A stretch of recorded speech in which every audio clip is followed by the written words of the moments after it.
It has been said that since the first fleet arrived, Australians have been unsure whether they're on the side of the convicts or the guards. From that moment, allegations of corruption and the Australian police have never been far apart.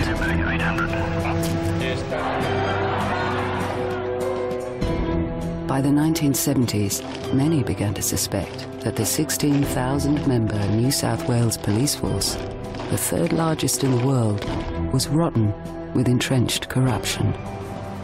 There was talk of high-level police protecting drug dealers and trafficking drugs themselves, of police involved in assault, in verballing, in fabricating evidence, in murder. If true, this was not a case of a few bad apples, but a diseased crop. The police were out of control. In 1994, an extraordinary confluence of events allowed a now legendary team of corruption fighters to take them on. To do so, they unleashed an investigative model so extreme, it seemed to challenge the very boundaries of justice itself.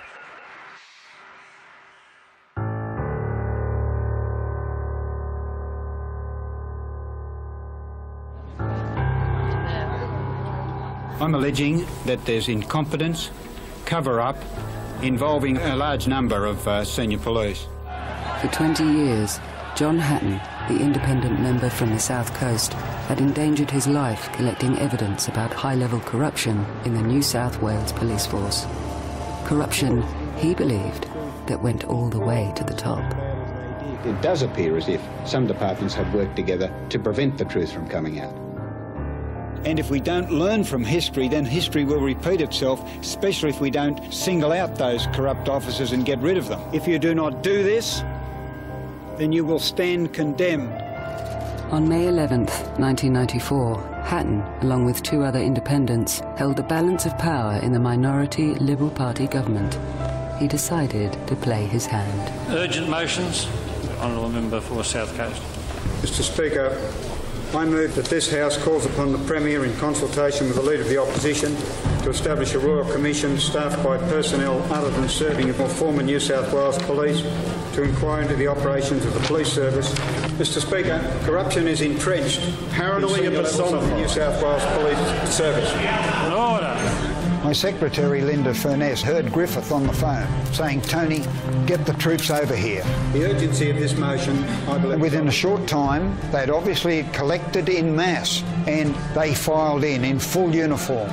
The top brass of the police service packed that gallery. That the police force is out of control is beyond question. That didn't intimidate me one little bit. This minister should resign. Things had got to such a stage that they thought they were above the Parliament. We've listened to the drama queen as such part of a deliberate campaign to destroy the confidence in the New South Wales Police Service. I've said they are the best in the world, they are. And we have to sit and listen to the garbage trawled out by the little corruption fighter from the South Coast. It's fantasy, not facts. This is a motion about John Hatton and his attempt to bring down the Commissioner of Police at any cost. It is, in this case, a figment of the political imagination. We have dealt with institutionalised corruption. But the Parliament felt differently.